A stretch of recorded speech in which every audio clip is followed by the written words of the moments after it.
Welcome to the Career Studio, a USU career services podcast that helps you navigate your career path. Thanks for joining us for our Friday face-to-face episode. I'm Marissa Armistead, your host, and I'm thrilled to have David Osmond here with me today. Oz, thanks so much for joining us. Yeah, it's a pleasure being here. After graduating from USU with a bachelor's degree in liberal arts and sciences and minors in marketing and sociology, Oz became the operations manager for Adventure Tour Company in Alaska. During his time there, he gained valuable experience with HR, marketing, sales, growth and expansion, and day-to-day operations, just to name a few. After 5 years, he decided to try something new and began working in the career services realm for Eagle Gate College. 3 years ago, he negotiated ownership of another business, MDUB Medical, and now co-owns it with USU's head athletic trainer, Mike Williams. Oz likes to live a little bit on the wild side, as he has spooned with the tiger, touched a 900-pound grizzly bear, and taken care of over 400 dogs. Oz, when did the animal obsession begin? Grew up with a dog. So I have 4 older sisters and no brothers, and I'm the youngest in my family. So my dog was my best friend. So I've always loved animals to a degree. But my time in Alaska raised the bar. Part of the operations where we had a dog sledding, dog mushing company. And we have two base camps. And during that time, we contracted with mushers and brought in, like I said, 400 dogs. And we would buy dog food by the ton, container. So there's a 40-ton container. And during that time, also the bears. I love wildlife. I love bears. And just long story short, we started looking into doing an excursion of a sanctuary, a grizzly bear sanctuary. And that was my thing, to take over and just learn the federal laws, the state laws, and everything involved in that. And so I basically reached out to another sanctuary, spent some time with them, got to know their grizzly bears, and how that whole operation runs. So that was my time with bears and dogs. Tigers, I saw an opportunity to spoon a Bengal tiger. So you got to do it. I had to do it. It was during some time in Thailand and Southeast Asia. Played with the animals there: elephants, monkeys, tigers. Amazing. Well, was there anything unique that you have learned from your experience with working with animals? Unpredictability. You can have just a normal, everything smooth, casual, just predictable, to unpredictable in a second. Literally, a squirrel runs across the trail. That changes the outcome of that tour and where those dogs are going to travel. They're not going to follow routine. They're not going to do what they normally do. And literally, that distraction plays a huge role. It's unpredictable. And that becomes a big issue on day-to-day life. Else that is. Well, that's funny that you mentioned that. And I love this idea of adaptability. You said that for every tour, it was probably a little bit different. And I think that that's a great kind of lead into what we're going to be talking more about today. So this month's theme, we're really looking at how can students broaden their career horizons. And I think as students are going through that really tough process, I think there are tons of bumps along the way, squirrels, if you will, that cross the path that you just weren't expecting. So I think that insight will be really helpful as we look at some other questions. To start, seeing as you are a great USU alum, I'm curious, you mentioned that you were involved in lots of different things. There was programs and clubs. So can you talk just a little bit about some of those things that you were involved with? Yeah, college was a huge experience for me. Definitely a game changer in my life. With that, my freshman year, I ended up getting involved. I lived with 4 fraternity brothers. So they were in a different fraternity. I was a freshman, had no idea really the whole Greek road life. And they pushed me to get involved. And apologies for the sound. But yeah, they pushed me to get involved. And so there I was, going to events, going and volunteering. And that just became a spiral of event after event after event. And I ran for student body government my sophomore year because I just enjoyed how much was going on and the chaos of that. So I was a vice president of organizations and traditions, responsible for Homecoming Week, Traditions Week, Robbins Awards, and that was nuts. To juggle school, class, and then do these big programs. But also during that time, instead of joining that one fraternity, I joined a new fraternity on campus with some other guys, and we started that one. And it was just the busyness of that helped me understand delegation, helped me understand the value of volunteering and the network that we communicate, that we interact with, and how that network becomes our net worth. It grows us as an individual and the talents and the abilities and what we're able to do on a broader scale. And so getting involved with Cisco, getting involved with Council of Student Clubs and Organizations. Don't think that exists anymore. I think but getting involved in all of these things became it was a lot more about what I knew and who I knew and practicing those skills outside of the classroom. Absolutely. And as you were saying that, I was laughing as I was thinking back several years ago. One of my first student jobs when I was in college was kind of that same experience where at the time it just seemed like a job. And then eventually I looked back at that one experience and how it influenced every next step that I took in my career. So I love this idea of just trying things, getting out there, joining a club, joining a fraternity. And I think it's really critical that you meet people in those organizations. And it sounds like maybe there was a large piece of networking that went on there. Have you seen networking? Is that a skill that you continue to use? I wish during current times and COVID times, networking is definitely a lot more difficult. I'm finding myself reaching out more online in Zoom meetings and gatherings, but it has been something that's been crucial because, again, what you learn in a book and what you learn in a classroom gets you so far, but it's then how do you take that knowledge and then put it into daily life, daily interaction? And so, I've got partners. How do I negotiate with my partners? How do I work with my partners on a day in, day out? And also networking with other businesses, dealing with customers. I sell online. I do trade shows. In Alaska, it was a lot of working with big, major cruise ship corporations, but then also dealing with the individual family member who's just there for the 3-4 hour trip and everything in between.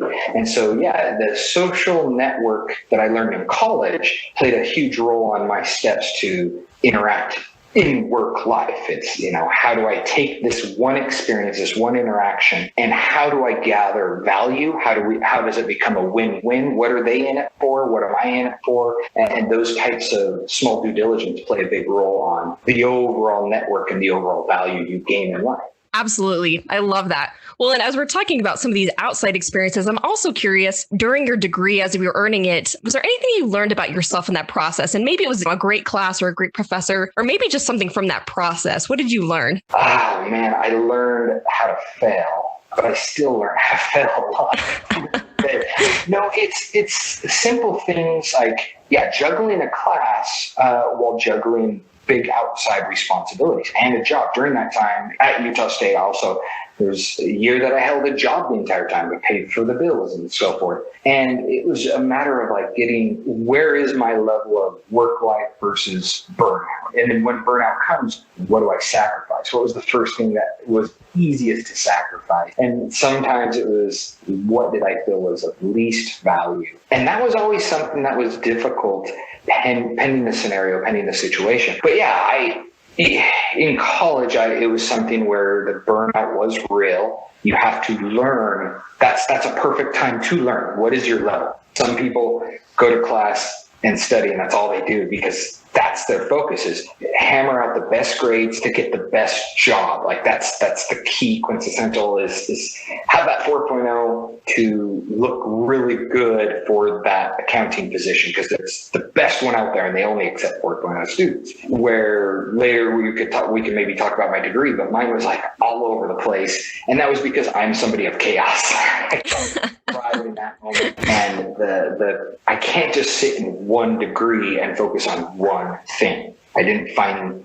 the benefit because it was too singular. Well, and I'm kind of curious. I have to ask this question mostly because I attended a private liberal arts college, but I'm curious, during your degree, did you receive any flack or criticism from people about your degree? Oh, yeah. To this day, I still get flack for my degree.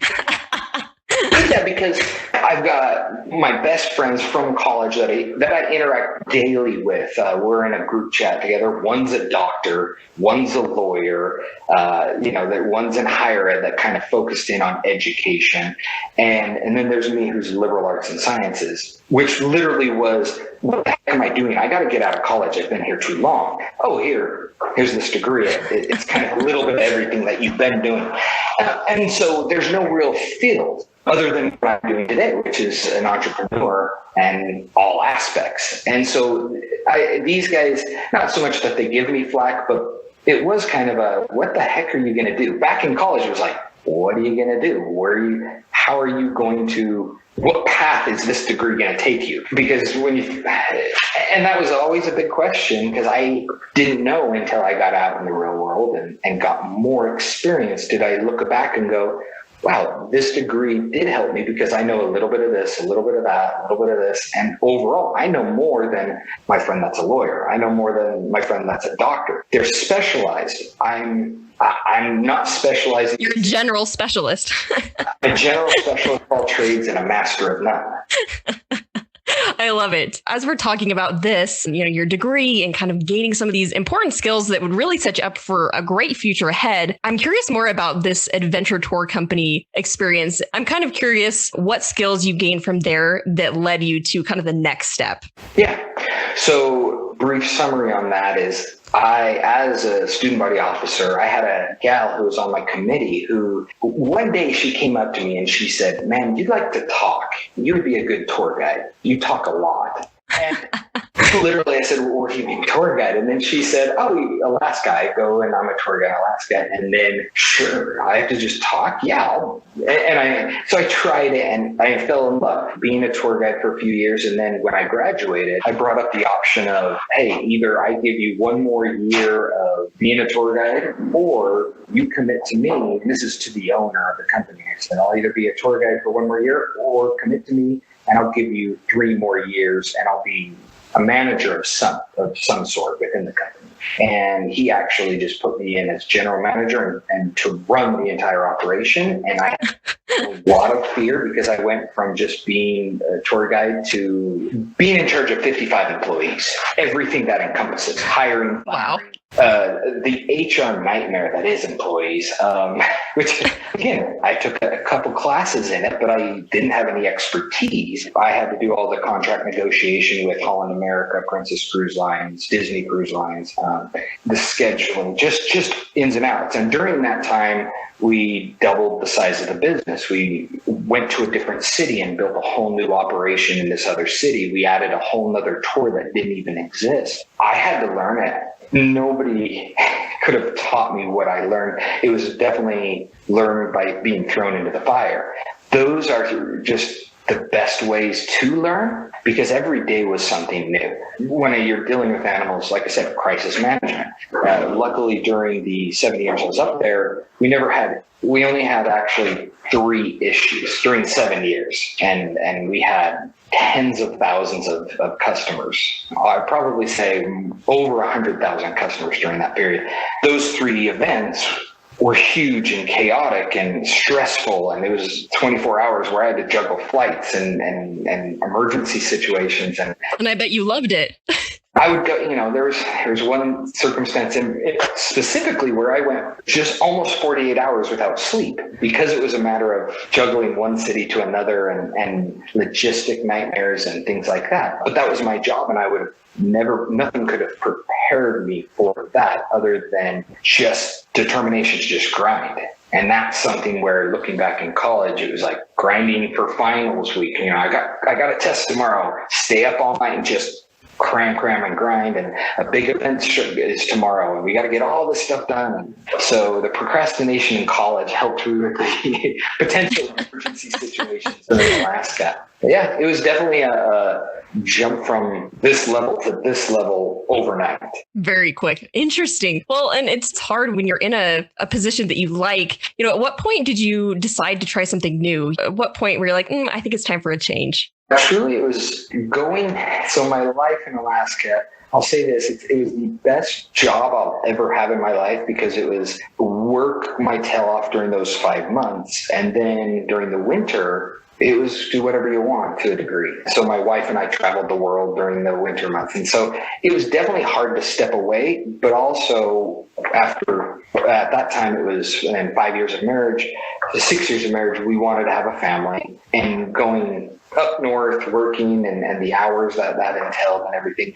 It was definitely something that couldn't be juggled with kids. And so we always said, when we're ready to have kids, we're going to just step away. So it's hard to step away, but we felt we were done. Yeah, I think that's true. And so many of our students are juggling these different pieces. They have school, they have work, some of them have families and children. And so I think it's really important to be in tune with those feelings of priority shifts and when to know when to lean into your career and really when to lean into your family and take that time too. So I think that's great advice. Well, as we move forward here, I'm kind of curious. You mentioned that you bought ownership of Millennial only after a year of working there. And I'm curious, how in the heck did that come to be? Like I said, you make mistakes throughout life. And one where, I was hired as their director of sales, and we do a high-end crutch. It's a crutch that is unique in multiple ways. It's a better mousetrap. It's a better product and a better mobility product than anything else out there. And so with a year of being their sales director, I had a chance to talk with a lot of customers and hearing how this product's changed their life and really given back them some hope. And it was something where I fell in love with the product. As cheesy as that sounds, I fell in love with the product. I knew it had potential. I knew this was an industry that wasn't tough competition per se, and there was just some good opportunities, but there was a lot of give back. And that's something, service in my life through college and experience there. You can go, you can play, you could learn, party, but giving back to the community, giving back to students, giving back to that volunteering opportunity is such a big reward in a lot of ways. So that was something where I looked at the crutches and Millennial Medical on giving back. And so, yeah, I probably,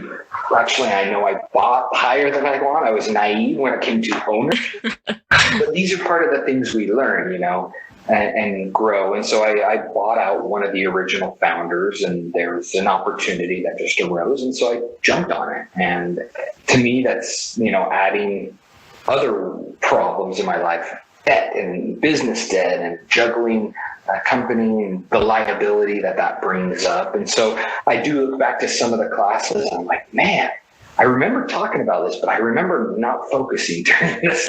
Shoot. But it was also an opportunity where now that I was an owner within the company, I started making choices that I felt could help direct us a little bit better.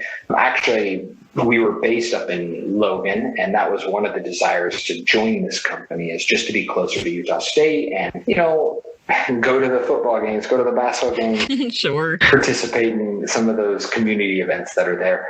And this was an opportunity where I reached out to the university, and I had some internship opportunities that I opened up, and I worked with some classes still. So it was still a great opportunity to work with the university and give some students opportunities. But in turn, I was just learning. I was just continuing to learn, and it definitely added some stress. It still adds stress to the life, but it's created a new pathway, and that one choice has led to a different choice and another choice. And it's just been this great revolving door that has just built me to who I am today. I love that. And as we're thinking about the context of career and professional development and broadening these horizons, I think that's such a great example that, just by opening one door, you never know what's behind that door. And so as you continue to open more and more doors, and some doors you may not walk through, you may take a look and say, that's not for me. But as you do try the doors, then you get to kind of move forward and continue to find new opportunities. So I think that's awesome. We're just about out of time here, but I do want to at least ask one more follow-up question. Again, we're speaking to students, and some of them are early on in their careers, maybe in the early 20s, and they're just getting going. Some of them are alumni and, maybe 45 and maybe looking to shift careers. So you have lots of different backgrounds. If you had to give students any piece of advice about broadening their career horizons, what would you give them? Get out there and network. Get out there and try something different. I don't know exactly where I heard this from. I'm a junkie for podcasts. I'm a junkie for just learning other people's philosophies and so forth and trying them. And somebody said, and I'll have to dig in to find out where this came from, but somebody had once brought this up, and I do live by this. Our 20s are truly a chance to make mistakes. We're young, we're inexperienced, but that's part of life, is to try certain classes, find out what you like. If you don't like business, then switch to sociology. If you don't like sociology, switch to psychology. If you don't like psychology, educate, like whatever, test the waters. And that's where liberal arts and sciences played such a big role. Is I got to try so many different things and find out what I liked and what I didn't like. Take the 20s as your mistakes. Your 30s are where you then polish those skills. So during the mistakes, you're also gaining great skills. And in your 30s, you can really start to polish them, practice them. It doesn't have to be a long-time career, but you're practicing in jobs, in occupations. And when you start to polish those, you get better and better and better. And then your 40s, you're polished. So now's your time to perform and make some money and make some success in your goals that you have, whatever it be, if it be money, if it be experiences, if it be just overall value in what you're doing and giving back. But that's where you really can strive. And then your 50s, slow it down, bring it back and try to see where you can, again, deflect some of that energy and efforts and give back. I've had advisors, I've had mentors that are in their 50s that have given back to me. And that's where I want to be that person. There was an advisor at Utah State who just is, I look at him as my second father, and he's still to this day a good friend of mine. And he has given me so much inspiration and knowledge and motivation that it's like, that's what I want to do. So broadening your horizons, take advantage to network, take advantage to try something different. If you feel you're not good at something, try it and polish it. Nobody has to be an expert, but if you do have a little bit of knowledge, your value is increased. And that's really what it's all about, is increasing you and your value as a person and what you could eventually give back.